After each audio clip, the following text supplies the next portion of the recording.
नमस्कार दोस्तों, आप सभी का स्वागत है मेरे YouTube चैनल जीके विद युग में। आज हम लोग 1857 का विद्रोह का वर्णन देखने वाले हैं। ठीक है, 1857 के विद्रोह को प्रथम भारतीय स्वतंत्रता संग्राम भी कहा जाता है।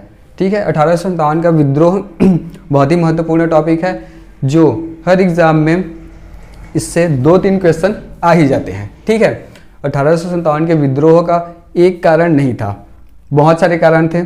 तो चलिए देखते हैं कौन कौन से कारण थे। इसके बहुत सारे कारण थे। ठीक है, पहला कारण सामाजिक कारण था। पहला सामाजिक कारण, दूसरा धार्मिक कारण, तीसरा था हमारा सैनिक कारण, चौथा था राजनैतिक कारण और पांचवा था तात्कालिक कारण। ठीक है, तो देखते हैं सामाजिक कारण। पहला सामाजिक कारण, दूसरा धार्मिक कारण, तीसरा सैनिक कारण, चौथा राजनैतिक कारण, पांचवा तात्कालिक कारण। तो देखते हैं सामाजिक कारण में कौन कौन से कारण थे। ठीक है, सामाजिक कारण में तो पहला आ जाता है सती प्रथा का अंत। सती प्रथा का अंत आ जाता है। ये कब हुआ था? 1829 में हुआ था। और किनके द्वारा हुआ था? लॉर्ड विलियम बेंटिक के द्वारा हुआ था। और इनकी सहायता किसने की थी? राजा राम मोहन राय ने। राजा राम मोहन राय ने की थी। सती प्रथा क्या था? जब किसी महिला का पति खत्म हो जाता था, देहांत हो जाता था उसका, तो उस चिता के साथ उस महिला को भी जला दिया जाता था। तो ये तो अच्छी बात नहीं थी। मेरे हिसाब से अंग्रेजों ने यह काम अच्छा किया, सती प्रथा का अंत। लेकिन उस समय के भारतीयों को लगा कि अंग्रेजों के द्वारा हमारी रूढ़िवादिता को हानि पहुंचाया जा रहा है, इसलिए उनके मन में एक आक्रोश, एक विद्रोह की भावना बैठ गई थी। ठीक है, अब दूसरा सामाजिक कारण क्या था? दूसरा सामाजिक कारण था हमारा विधवा पुनर्विवाह। विधवा पुनर्विवाह को मंजूरी मिल गई थी, अंग्रेजों ने मंजूरी दे दी गई थी कि किसी महिला का आदमी खत्म हो जाता है तो उसको दूसरी शादी करने की अनुमति मिल गई थी। ठीक है, ये दूसरा सामाजिक कारण हो गया। तीसरा सामाजिक कारण था हमारा बाल विवाह पर रोक। क्या था? बाल विवाह पर रोक। ठीक है, बाल विवाह पर रोक। नाबालिग पहले जमाने में नाबालिग होते थे, फिर भी उनकी शादी कर दी जाती थी, तो इस पर अंग्रेजों ने रोक लगा दिया था। ठीक है, तो ये 3 कारण सामाजिक कारण हो गए। ठीक है, ठीक। अब देखते हैं धार्मिक कारण क्या क्या थे। धार्मिक कारण क्या क्या थे? ठीक है, तो धार्मिक कारण में आ जाएगा,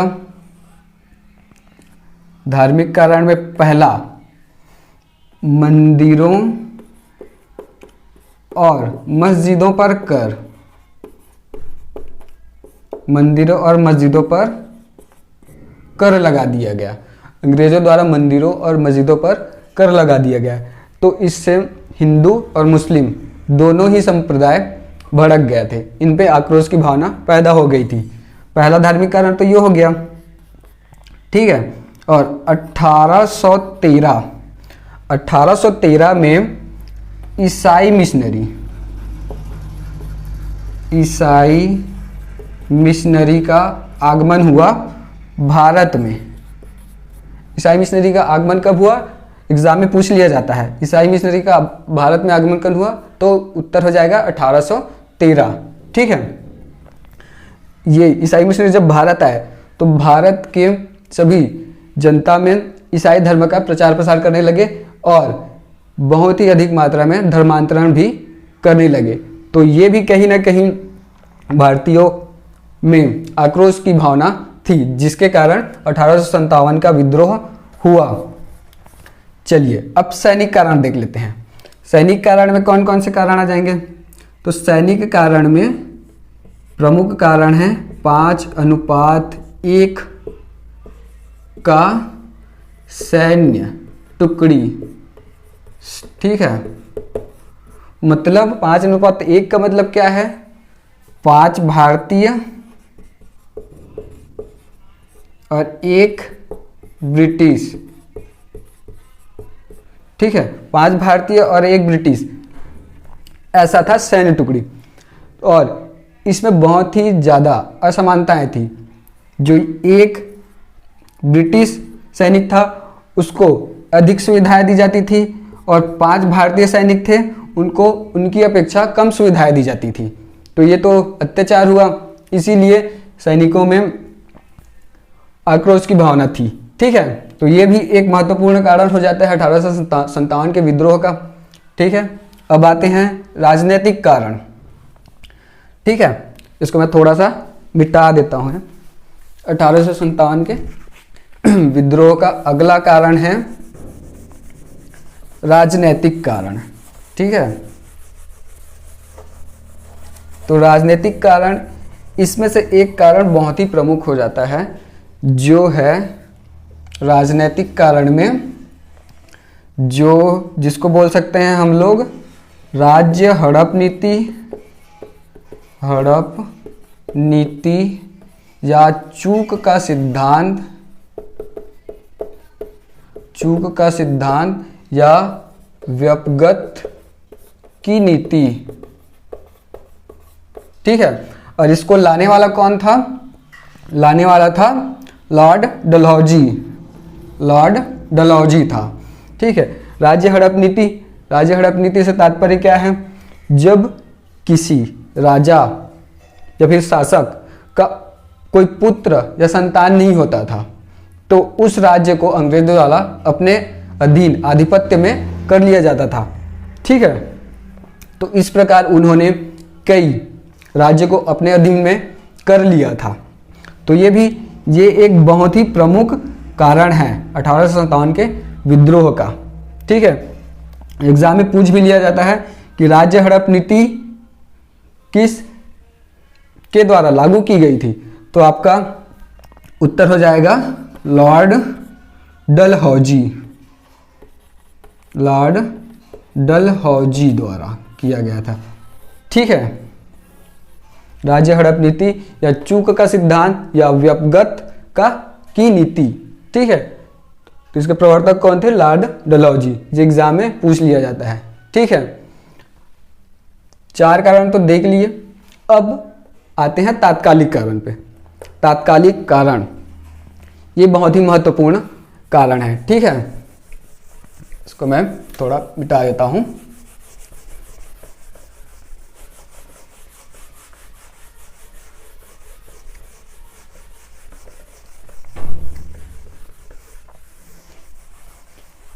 ठीक, तात्कालिक कारण देखते हैं। तात्कालिक कारण था 1856 दिसंबर 1856 सैन्य टुकड़ियों में। दिसंबर 1857 तक भारतीय सैन्य टुकड़ियों में ब्राउन बेस राइफल का उपयोग किया जाता था। कौन से? ब्राउन बेस राइफल का उपयोग दिसंबर 1856 तक किया जाता था। इसमें सबसे बड़ी दिक्कत क्या होती थी? इसमें 2 बैग कैरी करने पड़ते थे। 2 बैग सैनिकों को उठाने पड़ते थे। एक क्या का था? गन पाउडर था। एक में गन पाउडर रखा होता था और दूसरे में बुलेट्स रखे होते थे। तो 2 बैग कैरी करने में उनको बहुत ज़्यादा दिक्कत हो रही थी।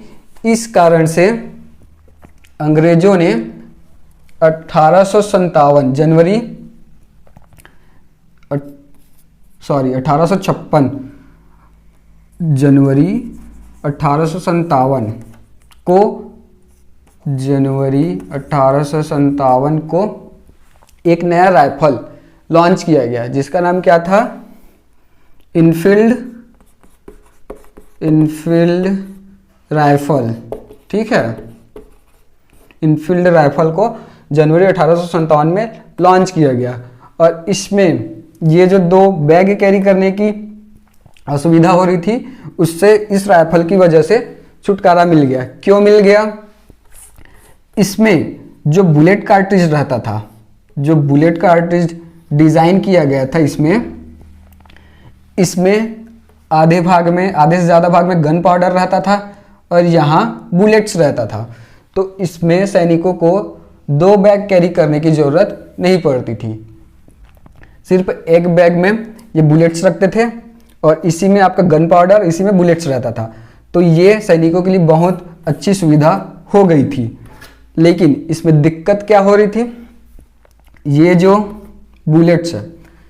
बुलेट्स इसके चारों भाग जो लेयर लगा होता, ठीक है, लेयर लगा होता था, वो गाय की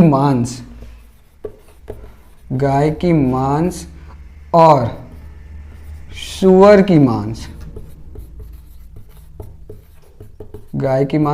मांस से बना होता था।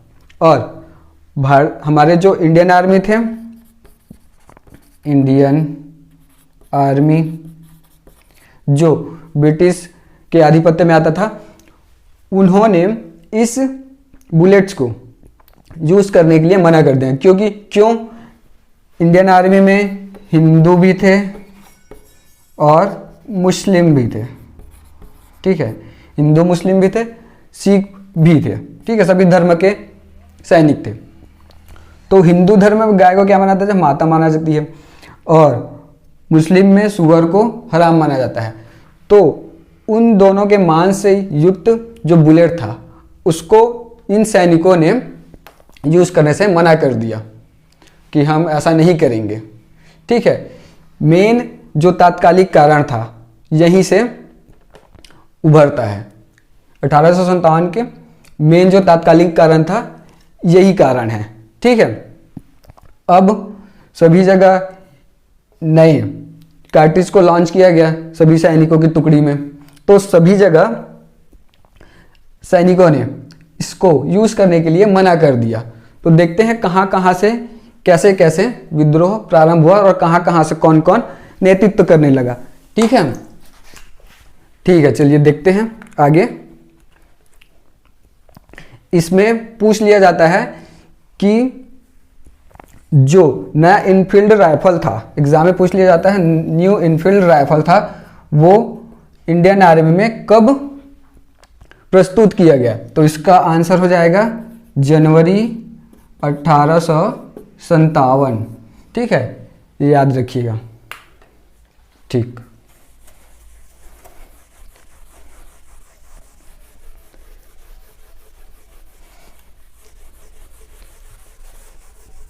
अब सबसे शुरू देखेंगे हम लोग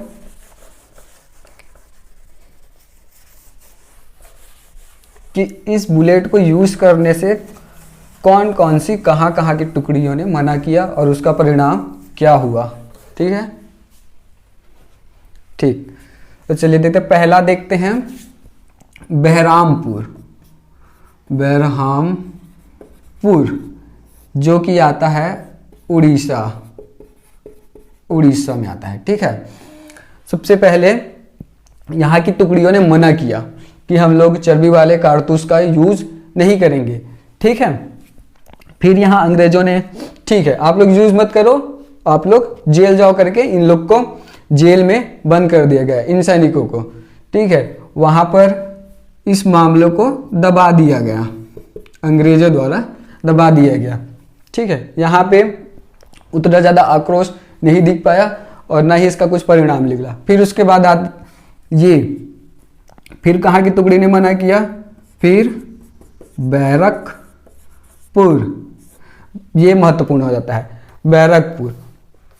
बैरकपुर की टुकड़ी ने मना किया। यहाँ के जो एक व्यक्ति थे, एक सैनिक थे, बैरकपुर कहाँ है? पश्चिम बंगाल में है। ठीक है। यहाँ के जो प्रमुख सैनिक थे जिनका नाम था मंगल पांडे था, उन्होंने 29 मार्च 1857 को इस चर्बी भरे कारतूस को यूज करने से मना कर दिया और इन्होंने कुछ कारणों से अपने ही एक ऑफिसर को गोली मार दी थी, जिनके कारण मंगल पांडे को 8 अप्रैल 1857 में फांसी दे दी गई थी। 8 अप्रैल 1857 में फांसी दे दी गई थी मंगल पांडे। ये क्वेश्चन पूछा जाता है एग्जाम में कि मंगल पांडे को फांसी कब दी गई थी, तो आपका उत्तर हो जाएगा 8 अप्रैल 1857 को फांसी दी गई थी। ठीक है। अब यहाँ पे भी उनको फांसी देकर इस घटना को दबा दिया गया अंग्रेजों द्वारा। ठीक है। फिर उसके बाद ये घटना कहाँ पहुंची? अवध में पहुंची। अवध में भी कुछ खास नतीजा नहीं हुआ। यहाँ भी सैनिकों ने मना किया और ब्रिटिशों द्वारा सैनिकों को जेल में बंदी बना दिया गया। ठीक है।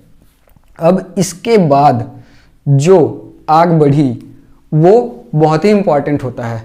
ठीक है।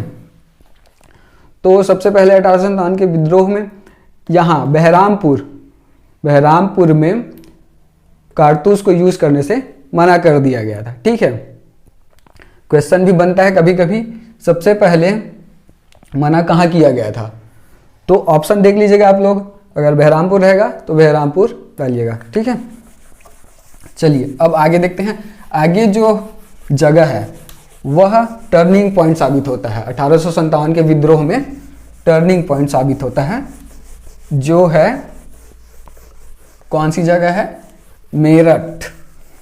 ठीक है। इसके बाद अवध के बाद मेरठ में ये विद्रोह बहुत ज्यादा भड़का। ठीक है। मेरठ में क्या हुआ था? मेरठ के सिपाहियों ने भी यहाँ यूज करने से मना कर दिया चर्बी भरे कारतूस को। तो मेरठ में 90 में से 85 सैनिकों ने 90 में से 85 सैनिकों ने मना कर दिया। क्या मना कर दिया? कि हम चर्बी भरे कारतूस का यूज नहीं करेंगे। तो अंग्रेजों ने क्या किया? अंग्रेजों ने किया इस 90 में से 85 सैनिकों को जेल में बंद कर दिया। जेल में क्या कर दिया? बंद कर दिया 85 सैनिकों को। कब? मेरठ में कब मना किया गया कि हम चर्बी भरे कारतूस का यूज नहीं करेंगे? तो ये है 24 अप्रैल 1857। इस दिन मेरठ में मना किया गया कि हम चर्बी भरे कारतूस का यूज नहीं करेंगे। ठीक है। 24 अप्रैल 1857 को। ठीक। अब देखिए जो 85 सैनिक थे, 90 में से 85 सैनिक थे, उनको जेल में डाल दिया गया और बाद में इनके जो सैनिक थे, इन 85 सैनिकों के उनके जो साथी सैनिक थे, उन्होंने क्या किया?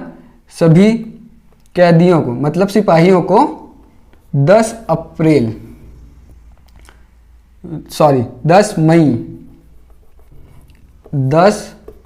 मई 1857 को जेल से क्या कर देते हैं? इनको छुड़वा लेते हैं। जेल से छुड़वा लेते हैं। जितने भी 85 जो सिपाही कैद थे उनको 10 मई 1857 को छुड़वा लेते हैं उनके साथी सहयोगियों द्वारा। ठीक है। फिर जो छुड़े हुए सिपाही रहते हैं वो क्या करते हैं? छुड़े हुए जो सिपाही रहते हैं वो अंग्रेजों के बहुत ज्यादा अफसर को गोली मार के खत्म कर देते हैं। ठीक है। और कहां भाग जाते हैं? दिल्ली चले जाते हैं। दिल्ली। ठीक है। ऑफिसरों की, अधिकारियों की हत्या करके दिल्ली भाग जाते हैं। दिल्ली में अब जाते कहाँ हैं ये सभी सिपाही? दिल्ली में उस समय किसका शासन था? दिल्ली में उस समय था मुगल शासन, मुगल शासन था। ठीक है, और उस समय मुगल बादशाह कौन थे? ये एग्जाम में पूछ लिया जाता है ना, एग्जाम में पूछा जाता है कि 1857 के विद्रोह के समय मुगल बादशाह कौन थे?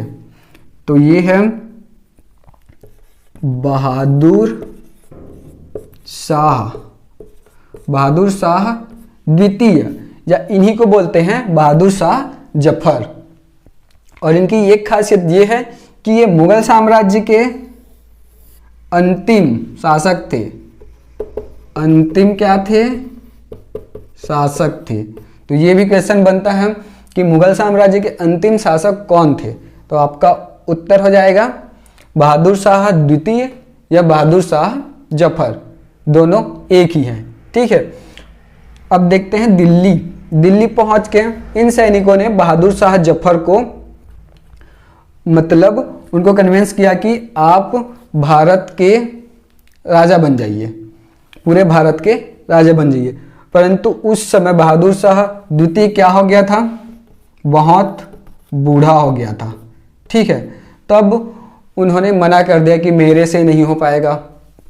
ठीक है, फिर भी सिपाहियों ने बहुत ज़्यादा प्रयास किया, फिर अंत में बहादुर शाह जफर मान गए, चलो मैं बनता हूँ भारत का शासक, पूरे भारत का राजा बोल। ठीक, अब ये मान गए, लेकिन ये बूढ़े हो गए थे, तो इनके नेतृत्व के लिए एक किसी अच्छे अनुभवी व्यक्ति की जरूरत थी। तो उस समय एक अनुभवी व्यक्ति मिला जिसका नाम था वक्त खां। इन्होंने राजा कौन बन गया था? बहादुर शाह द्वितीय बन गया था, लेकिन सैनिकों का नेतृत्व कौन कर रहा था? सैन्य नेतृत्व कर रहा था वक्त खां।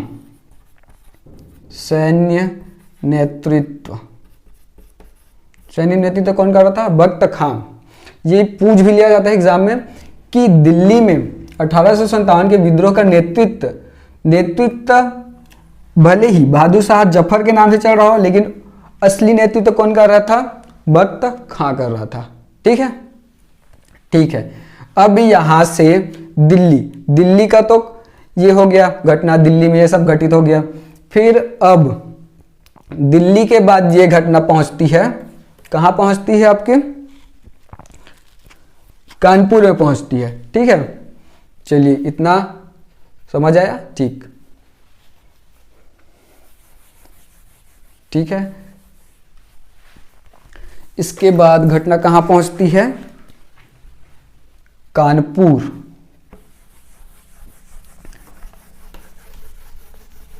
सभी जगह से नेतृत्व तो अलग अलग व्यक्तियों ने किया था। यह भी क्वेश्चन में आता है कि कौन सी जगह से नेतृत्व कौन कर रहा था। ठीक है, चलिए अब देखते हैं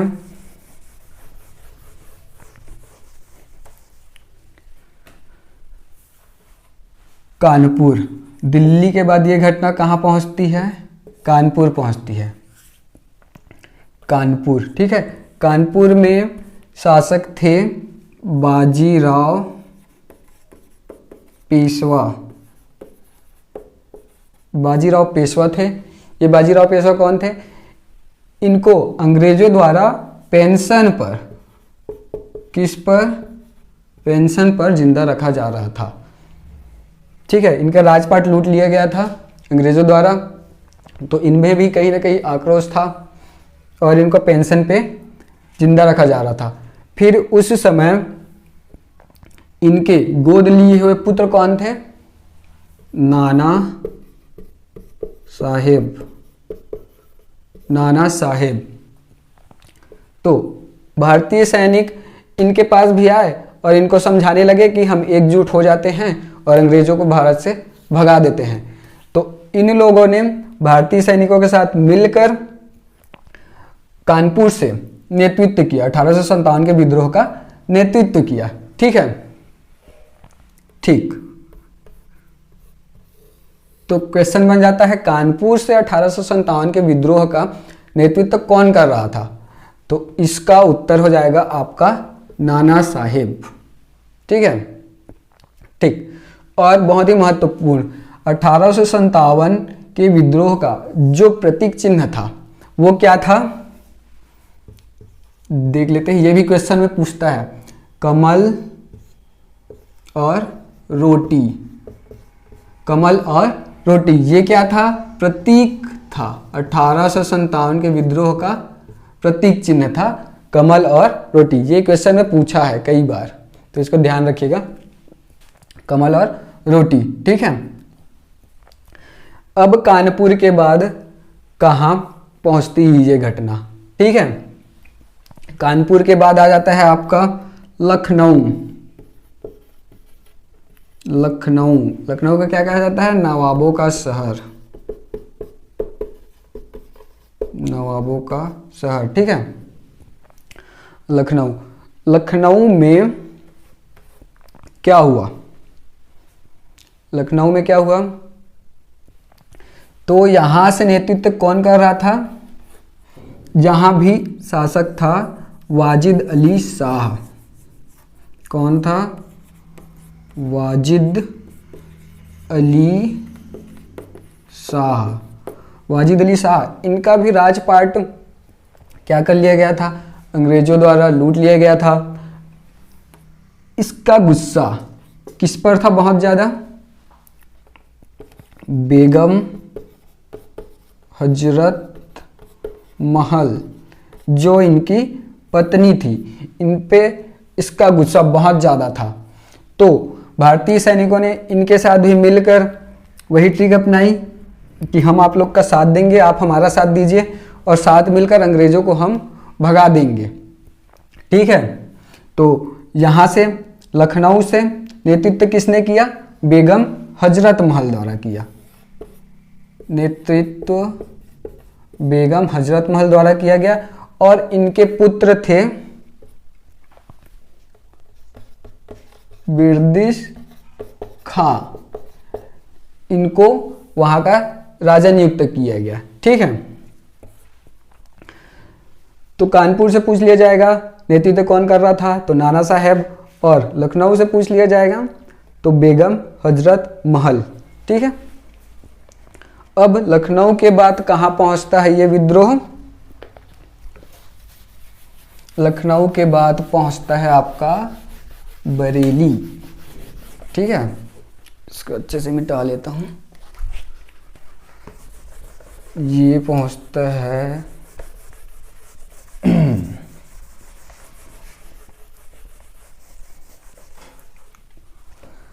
कहाँ पहुंचता है? बरेली। बरेली में नेतृत्व किसने किया? तो बरेली से नेतृत्व किया आपके खान बहादुर खां ने किया। खान बहादुर खां ने किया। ये भी क्वेश्चन पूछ लेते हैं, बरेली से नेतृत्व किसने किया 1857 के विद्रोह का? तो इसका उत्तर हो जाएगा खान बहादुर खां ने किया। ठीक है, बरेली के बाद आ जाते हैं हम लोग जगदीशपुर। जगदीशपुर ये कहाँ है? ये है आपका बिहार। जगदीशपुर, जगदीशपुर से नेतृत्व किसने किया? तो जगदीशपुर से नेतृत्व किया कुंवर सिंह ने। कुंवर सिंह ने नेतृत्व किया। भारतीय सैनिकों द्वारा कुंवर सिंह को कन्विंस किया गया कि आप हमारे साथ होइए और हम अंग्रेजों को बेदखल कर देंगे। फिर वहां भी धीरे धीरे करके यह विद्रोह फैला। ठीक है, जगदीशपुर के बाद आ जाता है आपका झांसी।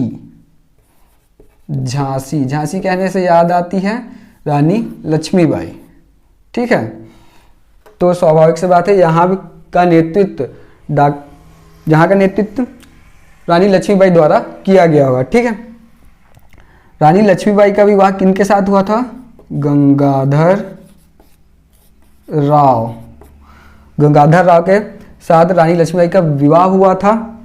गंगाधर राव से राजपाट छीन लिया गया था झांसी का। उसका आक्रोश किन पे था? रानी लक्ष्मीबाई। रानी लक्ष्मीबाई। रानी लक्ष्मीबाई, रानी लक्ष्मीबाई का वास्तविक नाम भी पूछ लिया जाता है एग्जाम में, तो बताइए क्या था इनका वास्तविक नाम? तो इनका वास्तविक नाम था मणिकर्णिका। वास्तविक नाम क्या था? मणिकर्णिका। रानी लक्ष्मीबाई तो गंगाधर राव से विवाह के बाद इनका नाम पड़ा रानी लक्ष्मीबाई। ठीक है, ठीक। तो इनका एक पुत्र था दामोदर, जो गोद लिया हुआ था, गोद लिया हुआ था। तो यहां भी कौन सी नीति को अपना के गंगाधर राव से उनका राज्य छीन लिया गया था? व्यवगत की नीति, राज्य हड़प नीति अपना लिया था और उनका राजपाट छीन लिया गया था। तो इनका आक्रोश रानी लक्ष्मीबाई में था और इन्होंने भारतीय सैनिकों के साथ मिलकर वहां 1857 के विद्रोह में साथ दिया। ठीक है, ठीक। एक बार पढ़ लेते हैं, फिर इसका रिवीजन करेंगे।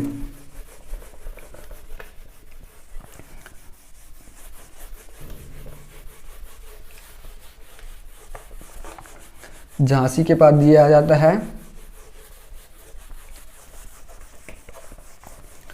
ये विद्रोह कहाँ फैल जाता है? झांसी के बाद फैजाबाद, फैजाबाद। तो फैजाबाद में क्या होता है? फैजाबाद में मौलवी अहमदुल्ला, फैजाबाद में मौलवी अहमदुल्ला ने 1857 के विद्रोह में साथ दिया और साथ ही क्या किया? नेतृत्व भी किया। कहां से? फैजाबाद से। ठीक है, ध्यान रखिएगा, जो जो स्थान है वहां के नेतृत्वकर्ता जरूर से पूछा जाता है, तो इसको ध्यान रखिएगा। ठीक है, अब इलाहाबाद, फैजाबाद के बाद इलाहाबाद। ठीक है, इलाहाबाद से नेतृत्व किसने किया? तो इलाहाबाद से नेतृत्व किया आपका लियाकत अली द्वारा, लियाकत अली द्वारा नेतृत्व किया गया। ठीक है, फैजाबाद, फिर उसके बाद इलाहाबाद। तो ये जगह और नेतृत्वकर्ता जरूर से याद कर लीजिएगा। ठीक है, अब धीरे धीरे करके इन जगह में तो भारतीय सैनिकों ने विद्रोह शुरू कर दिया, लेकिन इन सब के पीछे क्या था? स्वार्थ था। क्या स्वार्थ था? अपना बदला लेना। ठीक है, किसी में राष्ट्रीय एकता की भावना एकदम ज़्यादा नहीं थी, इसीलिए 1857 का जो विद्रोह हुआ वो असफल रह गया। ठीक है, और 1859 में शुरू हुआ था, 58-59 2 साल तक चला। 1859 आते आते इन सभी जगह पर क्या अंग्रेजों का फिर से शासन कब्जा हो गया। धीरे धीरे करके फिर सभी जगह पर अंग्रेजों ने अपना शासन आधिपत्य स्थापित कर लिया गया और इस तरह से 1857 का विद्रोह एक असफल विद्रोह माना जाता है, लेकिन बहुत ही महत्वपूर्ण विद्रोह माना जाता है भारतीय स्वतंत्रता संग्राम के परिप्रेक्ष्य में देखें तो। ठीक है, तो इतना हो गया।